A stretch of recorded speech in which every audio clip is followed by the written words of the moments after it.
یہاں کچھ ہمارے لیے سبق اور پیغام ہے، چونکہ میں نے پہلے بھی کئی دفعہ عرض کیا ہے، قرآن واقعات ایسے نہیں بیان کرتا کہ کوئی ایک قصہ کہانی بیان کر دی، چلو بھی کچھ ٹائم قصے کہانی میں گزر جائے گا، وہ جیسے ہم امر و یار کی کہانیاں پڑھتے تھے، چلو ٹائم پاس کرنے کے لیے کچھ کہانی پڑھو، ایسا نہیں ہے۔ قرآن عبرت کی کتاب ہے، قرآن نصیحت کی کتاب ہے، قرآن درس دینے کی کتاب ہے، قرآن نصیحت اور ارشادات کی کتاب ہے۔ یہ تو ہمیں انسانوں کو زندگی سکھاتی ہے۔ اس قصے میں ہمارے لیے کچھ سبق ہیں۔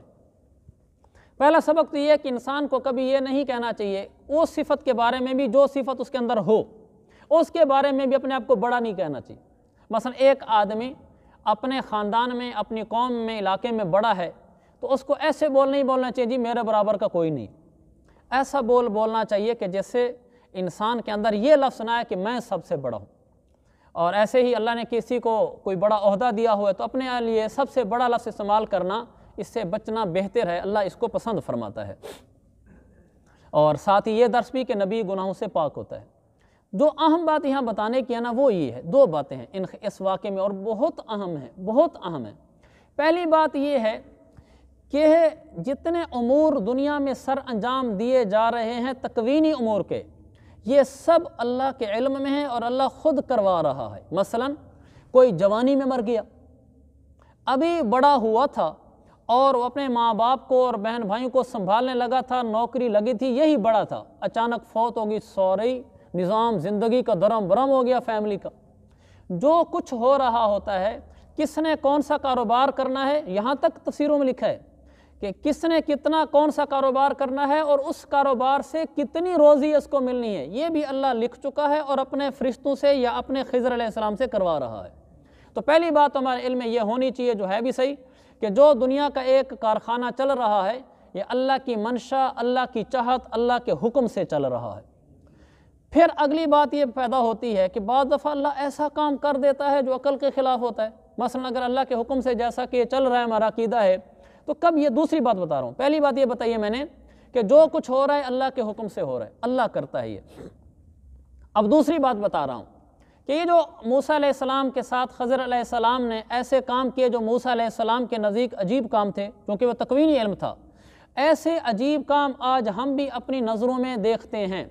ایک لڑکا، جو میں نے اس نے ایک واقعہ سنا ہے وہ بتا رہا ہوں، وہ روزگار، غریب لڑکا تھا، روزگار اس کا لگا، باپ اس کا فوت ہو گیا تھا، پڑھتا رہا، نوکری لگ گئی، اس نے کار لے لی، یعنی ایک غریب خاندان اٹھنے لگا، اور اس کی نوکری لگی، کار آ گئی، بیوی تھی، 2 بچے تھے، ایک ماں تھی، کل ان کی فیملی یہ تھی، باقی ان کا کوئی روزگار نہیں تھا۔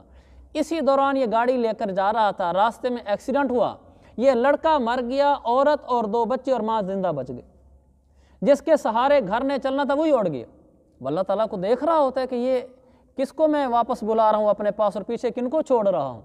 اسی طرح ایک آدمی اٹھتا ہے کاروبار میں، اٹھتا ہے اور پھر ایک دم گر جاتا ہے، تو آدمی خود حیران ہو جاتا ہے یہ کیا ہے۔ ہمارے ایک غریب لڑکا، اس کا ایکسیڈنٹ ہوا، دونوں ہی ٹانگیں ٹوٹ گئیں اور آپریشن کے پیسے بھی نہیں، پھر رشتہ داروں نے کوئی مدد کر کے اس کا کوئی آپریشن کرایا تو آپریشن ناکام ہو گیا۔ یعنی اوپر سے غریب ہیں، جو غریب لڑکا کچھ کمانے کے قابل ہوا تھا، ماں باپ کا سہارا بنتا، اسی کے ایکسیڈنٹ ہو کے دونوں ٹانگیں ٹوٹ گئیں، پھر آپریشن ہوا تو کامیاب نہیں ہوا، پھر دوسرے آپریشن کے پیسے نہیں، تو یہ کتنی بڑی ایک پریشانی کھڑی ہوگی ہے گھر میں۔ میں کہنا یہ چاہ رہا ہوں کہ بہت سارے واقعات ہمارے علم میں ایسے آتے ہیں جو ہمیں ایسے لگتا ہے کہ نعوذ باللہ یہ ٹھیک نہیں ہوا، ایسا تو نہیں ہونا چاہیے تھا، کم از کم اس حد تک تو نہیں ہونا چاہیے تھا۔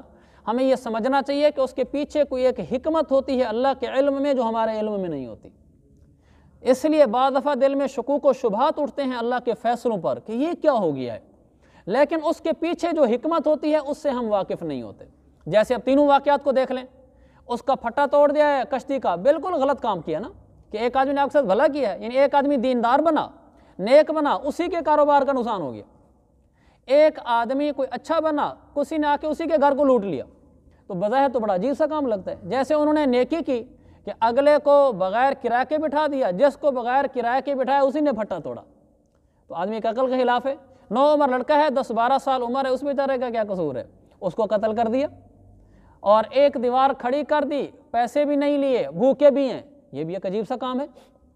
خاص طور پر پہلے 2 کام کہ کشتی توڑ دینا اور لڑکے کو قتل کر دینا، لیکن اب آپ نے دیکھ لیا کشتی توڑنے میں بظاہر نقصان نظر آ رہا ہے کہ غریب آدمی تھے، جو وہی روزگار تھا اسی کا پھٹا ٹوٹ گیا تو نقصان ہو گیا نا. ایسے لگتا ہے جیسے بیچاروں کا روزگار متاثر ہو گیا. لڑکا تھا، بڑا ہو رہا تھا، بالغ ہونے کے قریب تھا، آنکھوں کا تارا ہوتا ہے بیٹا جب 10 12 13 سال کی عمر کو پہنچتا ہے، ماں باپ کہتے ہیں اب ہمارا سہارا بنے گا. سہارا بننے کی عمر کو پہنچتا ہے تو اس کو قتل کر دیا جاتا ہے، یعنی وہ مر جاتا ہے. تو ماں باپ کے لیے کتنا بڑا صدمہ ہے کہ یہی تو ہمارا سہارا بننا تھا، یہی چلا گیا. لیکن اللہ کو پتہ ہے کہ تمہارے اس نوجوان بیٹے کے فوت ہونے میں کیا فائدہ ہے، کہ تم کفر سے بچ گئے ہو، تم اللہ کے سرکش بننے سے بچ گئے ہو، تمہارے کاروبار کا نقصان ہو گیا، اس کے پیچھے کیا فائدہ ہے تمہیں پتہ نہیں ہے. وہ اللہ کو پتہ ہے کہ کیا نقصان اس کے بعد ہونے لگا تھا. اگر یہ کاروبار ٹھیک رہتا تو نقصان ہو جاتا، یہ نہیں ٹھیک رہا اس میں تمہارا فائدہ تھا، اور یہ اللہ جانتا ہے، ہم نہیں جانتے. تو ہمیں ایک بہت بڑا پیغام ملا ہے کہ زندگی میں بعض ایسے واقعات انسان کے ساتھ خود پیش آ جاتے ہیں. کبھی قرب و جوار میں، دوستوں میں، رشتہ داروں میں ایسے واقعات پیش آ جاتے ہیں جن کو سن کر یا دیکھ کر دل میں شکوک و شبہات پیدا ہوتے ہیں، یا نعوذ باللہ بعض دفعہ اللہ پاری اندر چھپے چھپے انداز میں اعتراض پیدا ہو جاتا ہے. ہمیں یہ سمجھنا چاہیے یہ اللہ کے فیصلے ہیں اور ان کی حکمتوں کو اللہ ہی جانتا ہے، اور اس کی حکمت ہوتی ہے، یہ اور بات ہے کہ ہمیں پتہ نہیں ہوتی. لہذا ہمیں اللہ کے فیصلوں پر ہر حال میں راضی رہنا چاہیے. یہ جو ہمارے ہاں کہا جاتا ہے بڑا اچھا سا جملہ ہے، الحمدللہ علی کل حال، کہ تکلیف میں بھی آدمی یہ کہہ رہا ہوتا ہے جی ہر حال میں اللہ کا شکر ہے. بیٹا مرا پڑا ہے جی اللہ کا شکر ہے، کاروبار بیٹھ گیا جی اللہ کا شکر ہے، گھر ٹوٹ گیا جی اللہ کا شکر ہے. اس لیے کہ اس کے پیچھے جو حکمت تھی وہ اللہ جانتا ہے، میں اس پر اللہ کا شکر گزار ہوں. تو ہم نے ہمیشہ یہ کہنا ہے کہ اللہ تیرا شکر ہے، اللہ کے کسی فیصلے پر اعتراض نہیں کرنا. تیسری ایک اہم بات، ہاں وہ بھی ضروری بات ہے، عرض کر دوں. یہ جو ہے نا کسی کا نقصان کر دینا اور کسی کو قتل کر دینا، یہ کام شریعت میں جائز نہیں ہے. یعنی کوئی انسان ایسا نہیں کر سکتا چلو یار یہ غریب آدمی ہے، میں اس کے کاروبار کا نقصان کر دیتا ہوں، اس کا فائدہ ہو جائے گا، فائدہ یہ ہو جائے گا کہ فلانی وجہ ہے. ہم کسی انسان کی املاک کو اس کا فائدہ کرنے کے لیے بھی نقصان نہیں پہنچا سکتے، یہ شریعت میں جائز ہی نہیں. ہم کسی کا نقصان نہیں کر سکتے اس کو فائدہ پہنچانے کے لیے. جیسے خضر علیہ السلام نے ان غریبوں کا فائدہ کرنے کے لیے کشتی کو نقصان پہنچایا تھا، والدین کا فائدہ کرنے کے لیے بیٹے کو قتل کیا تھا. شریعت کے احکامات میں اس کی بالکل اجازت نہیں ہے. یہ صرف یا فرشتہ کر سکتا ہے جس کو اللہ کی وحی آتی ہے، اللہ کہتا ہے اس کو، یا اللہ کا وہ بندہ جس کو اللہ نے تکوینی امور پر سر انجام کیا ہو وہ کر سکتا ہے. اور وہ بندہ یہاں کسی کو معلوم نہیں ہے، دنیا میں کسی کو معلوم نہیں اور ہو بھی نہیں سکتا. موسیٰ علیہ السلام کو معلوم ہوا تھا وحی کے ذریعے سے. ہاں اگر آج کوئی نبی ہو نعوذ باللہ، وہ تو یہ کہہ سکتا ہے جی ہاں یہ ہمارا فلانا نیک آدمی، بزرگ آدمی یہ ایسے کام کرتا ہے جو دیکھنے میں شریعت کے خلاف ہے لیکن اصل میں یہ پہنچا ہوا بندہ ہے، یہ اللہ کی طرف سے ایسے کام کرنے کا مجاز ہے. بہت بڑی گمراہی ہے. یہ صرف نبی کو پتہ چلتا ہے کہ فلاں آدمی تکوینی امور پر قائم ہے، سر انجام دینے کے لیے معمور ہے، حکم دیا گیا ہے، باقی کسی کو پتہ نہیں چل سکتا. اور ایسا کوئی آدمی ہم میں ہے بھی نہیں، چونکہ وہ جو ہوتا ہے نا خضر علیہ السلام جیسے، وہ چھپا ہوا انسان ہوتا ہے، نظر نہیں آتا. ایسا نہ ہو کہ ہمیں کوئی ایسی بزرگ ہستی مل جائے جس کے کام شریعت کے خلاف ہوں، وہ کہو جی ہمارا تو طریقے الگ ہیں، ہم اور لوگ ہیں، تم اور لوگ ہو. بہت بڑی گمراہی ہے. وہ انسان کسی کو نظر نہیں آتے. حضرت موسیٰ علیہ السلام کو ان آنکھوں سے دکھلایا گیا نبی ہونے کی وجہ سے، ورنہ میں بار بار دہرائے جا رہا ہوں کہ وہ انسان جو تکوینی امور پر مقرر ہوتا ہے وہ کسی کو نظر نہیں آتا سوائے وحی کے. اللہ وحی کر کے بتا سکتا ہے کہ یہ ہے، جا کر دیکھ لو، ورنہ کوئی نہیں دیکھ سکتا. اب اس سے کیا نتیجہ نکلا؟ ہمارے اندر اگر معاشرے میں بعض لوگ ایسے نیک بزرگ بنے ہوتے ہیں وہ شریعت کے احکام کا خیال نہیں رکھتے، وہ کہتے ہیں جی شریعت اور ہے، طریقت اور ہے، پیروں کے طریقے اور ہوتے ہیں، یہ مولویوں کے شریعت کے احکام اور ہوتے ہیں، ان کے راہیں اور ہیں، ہماری راہیں اور ہیں. میں خود ایسے لوگوں سے ملا ہوں. یہ بہت بڑی جہالت ہے، بہت بڑی گمراہی ہے. کوئی انسان ایسا نہیں ہوتا جس کے طریقے شریعت سے ہٹ کر ہوں. جو کہتے ہیں نا فلاں پیر طریقت راہبر شریعت، طریقت کا مطلب بھی دین ہے، شریعت کا مطلب بھی دین ہے. یہ مطلب نہیں ہے کہ طریقت کوئی الگ چیز ہے، شریعت کوئی الگ چیز ہے. لہٰذا اگر ہم کسی آدمی کو دیکھ لیں اپنی آنکھوں سے، وہ آدمی ہمیں نظر آتا ہے چلتا پھرتا، تو یہ پہلی بات ہے کہ وہ اللہ کی طرف سے تکوینی امور پر معمور نہیں ہے، یہ ہماری طرح انسان ہے. کیونکہ ہمیں نظر آ گیا آنکھوں سے، جب آنکھوں سے نظر آ گیا تو اس کا ہر کام شریعت کے مطابق ہونا ضروری ہے.